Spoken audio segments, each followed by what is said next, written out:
اب اگین اس میں سندھ میں یہ مسئلہ شروع ہو گیا، وہاں پہ جی ڈی اے نے بڑے پیمانے پر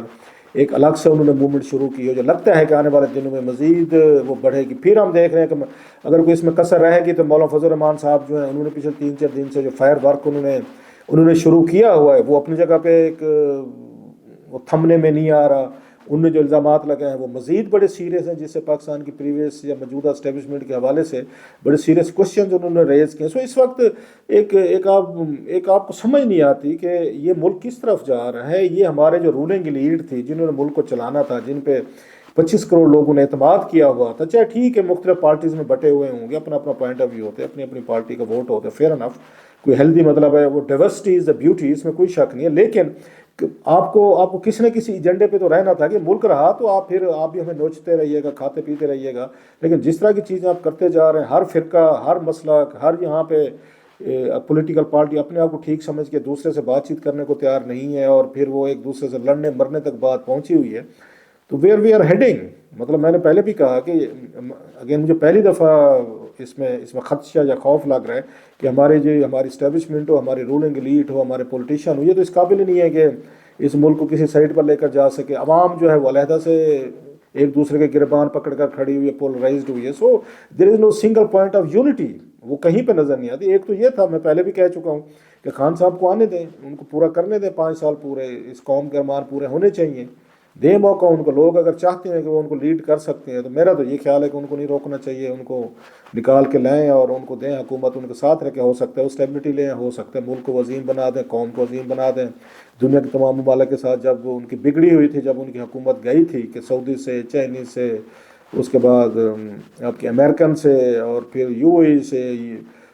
یا یورپین یونین سے، برٹن سے، ہر جگہ ہمارے جھگڑے چل رہے تھے۔ ہو سکتا ہے خان صاحب نے سبق سیکھے اور آپ کی طرف آئیں اور ان سے تعلقات وہ ٹھیک کر سکتے ہیں، پاسبل ہے، مطلب گیو ہم اے چانس، بندے اپنے مشکل وقت سے سیکھتے بھی ہیں، چانس دینا چاہیے۔ یا عمر ایوب صاحب ہیں، میں تو اس حق میں ہوں کہ عمر ایوب صاحب جو ہیں، ایک اس پورے اس کرائسس کو ختم کرنے کا حل یہ بھی ہو سکتا ہے کہ عمر ایوب کی ساری پارٹیز جو سپورٹ کریں، ان کو کہیں جی بالکل ٹھیک ہے، عمر ایوب صاحب جو ہیں ہم ان کو سپورٹ کرتے ہیں، یہ وزیر اعظم ہیں، خان صاحب نے نامینیٹ کیا ہے، فیئر انف،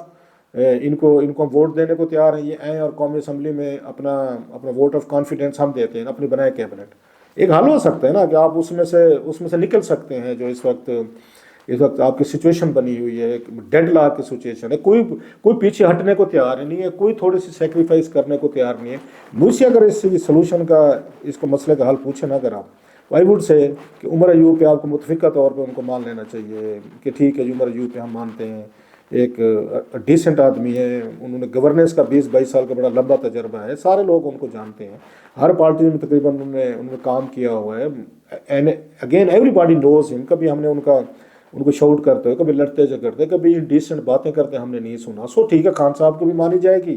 اور پھر آپ کا بھی ہوگا۔ اس وقت نواز شریف صاحب کی پارٹی کو بھی کہا جا رہا ہے کہ جناب کہ آپ جو ہے، جو ان کے اجلاس کی اندرونی کہانی سامنے آ رہی ہے، اس میں میاں صاحب کو یہ مشورہ دیا جا رہا ہے کہ جناب آپ اس پھڈے میں کیوں پڑ رہے ہیں، آپ کیوں جاتے ہیں وہاں فیڈرل میں حکومت بنانے کے لیے،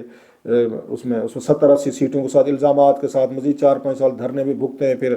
IMF بھی بھگتے ہیں، دنیا کو بھی بھگتے ہیں، خان صاحب کو بھگتے ہیں۔ آپ پنجاب میں اپنی بیٹی کی آپ کی حکومت بن رہی ہے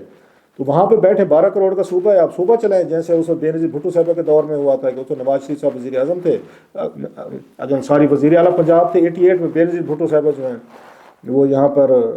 یہ وزیر اعظم تھے، اور ان کی حکومت 18 مہینے بھی نہیں چلی تھی۔ تو وہ یہ کہہ رہے ہیں آپ ان کو چلانے دیں، ان کو حکومت بنانے دیں، آپ پنجاب پہ جائیں۔ تو اس کا حل تو یہ ہے، جیسے میں نے کہا کہ that would be the best اس وقت آئیڈیا ہے کہ عمر کو بننے دیں آپ۔ ہر بندے نے جو اپنی وہاں پہ ڈالی ہوئی اور کوئی پیچھے ہٹنے کو تیار نہیں ہے تو کرنے دیں اس کو۔ مجھے تو یہ سلوشن لگتا ہے ڈویبل بھی ہے، ورکبل بھی ہے، اور دوبارہ ایک نئے سرے سے ہم ایک نیا سٹارٹ لے سکتے ہیں، ایک نئی بگننگ ہو سکتی ہیں۔ لیکن وہی والی بات، مطلب ہماری اور آپ کی کس نے سننی ہے، یا ہماری اور آپ کا کتنا ویٹ ہے، یا ہمیں کون کتنا سیریس لیتا ہے۔ میرے پاس میں ہوتا تو میں یہ سلوشن ضرور امپوز کراتا کہ سارے اس بات پہ راضی ہو جائیں کہ بننے دیں جی، اس کو توڑیں اس کو، تاکہ یہ PTI والے بھی یہ مطمئن ہو جائیں، یہ ہمارا مینڈیٹ واپس آ کہ ہمارا بندہ جو ہے خان صاحب نے صحیح تو عمر ایوب خان صاحب جو ہے نا وہ بن گئے ہیں، تاکہ اس ملک میں جو ایک بلی کرنے کی، لڑائی جھگڑے کرنے کی، مار کٹائی کی، دھرنوں کی، انریسٹ کی، پولیٹیکل انسٹیبلٹی کا جو کلچر آ گیا ہے، وہ کہیں تو رکے نا، کہیں تو اس کو آپ کو روکنا پڑے گا، جو مجھے اس کو رکتے ہوئے نہیں لگ رہا۔ دوسری طرف دیکھیں مولانا صاحب جو ہیں، انہوں نے اپنے پٹاری سے انہوں نے بم برآمد کر دیے، وہ کہیں پہ رکنے کا نام نہیں آ رہا۔ آج ان پہ جنرل باجوہ صاحب اور جناب فیض صاحب کے حوالے سے ان کی تردیدیں آگے انہوں نے کہا جی ہم نے تو اس طرح کی کوئی بات ہم نے مولانا صاحب جو ہمیں کہہ رہے ہیں جی ہم نے وہاں پہ ہم نے تحریک عدم اعتماد جو ہے ہم نے شروع کرائی تھی، ہم نے ان کو بلایا تھا اور ہم اس کے انسٹیگیٹر تھے، ہم اس کو بیکنگ کر رہے تھے، انہوں نے جی غلط فہمی ہوئی، ایسی کوئی بات ہی نہیں ہوئی۔ وہ جناب باجوہ صاحب تو کہہ رہے ہیں جی میں حلف دینے کو تیار ہوں اس بات پہ۔ ساتھ میں جناب فیض کہتے ہیں جی میں تو یہاں پہ تھا نہیں، میں تو ادھر چلا گیا تھا، مجھے نومبر میں ہٹ گیا تھا یہاں سے۔ تو یہ جو آپ کی تحریک عدم اعتماد جو ہے یہ تو مارچ اپریل میں آئی تھی، تو میرا جیسے تعلق نہیں ہے۔ تو مولانا صاحب نے غریدہ فروقی صاحبہ کو جو انٹرویو دیا ہے، نسیم زہرا صاحبہ کو بھی دیا ہے، اس میں وہ کہتے ہیں مجھ سے غلطی ہوگی، میرا مطلب یہ تھا کہ جنرل فیض نہیں تھے جو، تو ان کے بعد آنے والے تھے، جنرل فیض کے بعد جو آئے تھے DGISI تھے، وہ ان کا اشارہ ان کی طرف تھا کہ وہ ملے تھے ان سے۔ اب یہ بڑی میرا خیال اہم چیز ہے اب اس بات پہ کہنا، کیونکہ جنرل اگین سوری یہ ہو گئے مولانا فضل الرحمان صاحب جو ہیں،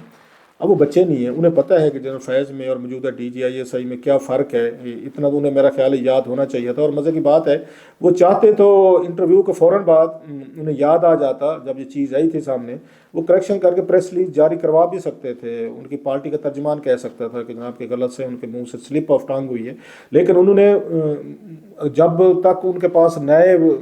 لوگ انٹرویو نہیں کرنے گئے تو انہوں نے اس بات کی انہوں تردید نہیں کی۔ اور دوسرا اگر آپ اس میں دیکھیں غریدہ فروقی صاحبہ کا اگر انٹرویو دیکھیں تو اس میں مولانا صاحب نے دباؤ میں لگ رہے تھے اور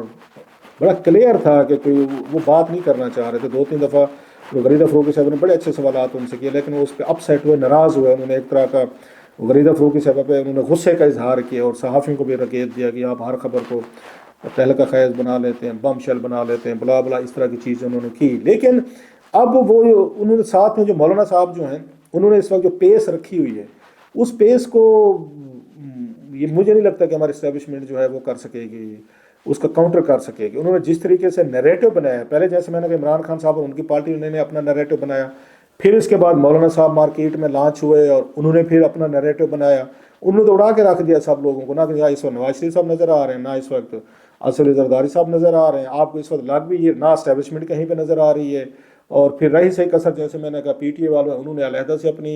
ان کی جو ملاقاتیں ہوئی ہیں ان سے مولانا صاحب نے وہ بھی میسج دے دیا ہے اسٹیبلشمنٹ کو بھی ہے، نواز شریف صاحب کو ہے، زرداری صاحب کو وہ ہے کہ جناب اگر آپ مجھے لیفٹ آؤٹ کریں گے، میرے ساتھ جو زیادتی ہوگی تو پھر میں بھی جو آپ کے مخالفین ہیں میں ان کے ساتھ بیٹھوں گا۔ اب عمران خان صاحب کا اور مولانا کا ایک دوسرے سے ہاتھ ملانا، it's a loud and clear message. اب ذرا تصور کریں کہ اس وقت کی کیا سچویشن ہے آپ کی، GDS ہند کو بلا کر کے بیٹھیے، بلوچ اور پختون نیشنلسٹ جو ہیں وہ وہاں پر ادھر بلوچستان کو بلا کر کے بیٹھے ہیں، مولانا صاحب جو ہیں وہ KP کے اس کی بات کر رہے ہیں، خان صاحب جو ہیں وہ جو ادھر سے وہاں سے انہوں نے اپنے ثبوت وغیرہ جو بھی ہیں وہ ان کو پیش کر رہے ہیں، اسٹیبلشمنٹ اور یہ دیگر ادارے جو ہیں اس پوزیشن، نواز شریف صاحب جیسے میں نے کہا انہیں اس وقت اگر آنا چاہیے تھا، وہ سمجھتے تھے، اچھا وہ الگ سے سمجھے بیٹھے ہیں جی میرے ساتھ ہاتھ ہو گیا، مجھے کاؤنٹر کرنے کے لیے یہ سب کچھ کرایا گیا تاکہ میں وزیر اعظم نہ بنوں۔ اسٹیبلشمنٹ نہیں چاہتی تھی کہ نواز شریف صاحب وزیر اعظم بنے، کیونکہ ان کے بارے میں مشہوری ہے کہ وہ تو ہر ایک سے لڑتے ہیں، وہ کسی کو پاور شیئر نہیں کرتے، لہٰذا انہوں نے کہا ان کو کٹ ٹو سائز کیا جائے۔ سو یہ وہ ملغوبہ بن گیا۔ ان حالات میں کون حکومت بنائے گا، کون وزیر اعظم بننا چاہے گا، کون سامنے آئے گا؟ تو اس لیے میں کہہ رہا ہوں کہ عمر کا نام آیا ہوا ہے تو بننے دیں۔ یہ اگر شہباز شریف صاحب اپنا شوق پورا کر چکے ہیں، اس سے نواز شریف صاحب 3 دفعہ بن چکے ہیں، زرداری صاحب ہیں، گیلانی صاحب ہیں، کمپنی راجہ صاحب، سارے اس میں بن چکے ہیں، گیو ہم اے چانس۔ خان صاحب بھی بن چکے ہیں وزیر، ان کی 3.5 سال کی ماشاءاللہ ہم نے پرفارمنس دیکھی ہوئی، آپ نے بھی دیکھی ہوئی، اب تو نہیں مانیں گے کہ ان کے کیا حالات تھے۔ بہرحال مولانا صاحب نے بڑا انتہائی شدید قسم کا انہوں نے اس وقت ریس پہ پاؤں رکھا ہوا ہے، ان کا کاؤنٹر کو نظر نہیں آ رہا جب تک مولانا صاحب کو آپ کی بہت بڑی آفر نہ کریں، جو انہوں نے اسٹیبلشمنٹ کو آج اور سابق ملٹری جنرلز کو جس طریقے سے انہوں نے اٹیک کیے ہیں، these are very serious attacks. اور انہوں نے کہا یہ حلف ہو کہ جناب باجوہ صاحب حلف دینے کو تیار ہے، تو انہوں نے کہا وہ پہلے بھی تو حلف لیتے تھے کہ فوج سیاست میں نہیں آئے گی، تو پھر اپنے حلف کی پہلے پاسداری انہوں نے کی ہے۔ تو بڑے سیریس سوالات اٹھائے ہیں مولانا صاحب نے، اب ان کا کہیں سے جواب جو ہے نا وہ نہیں آ رہا۔ دیکھتے ہیں کہ مولانا صاحب کو راضی کرنا ہے، صدارت پر راضی کیا جاتا ہے یا 2-4 سیٹیں ان کی بڑھائی جاتی ہیں، یہ تو وقت ہی بتائے گا، لیکن اس وقت we are in a big mass.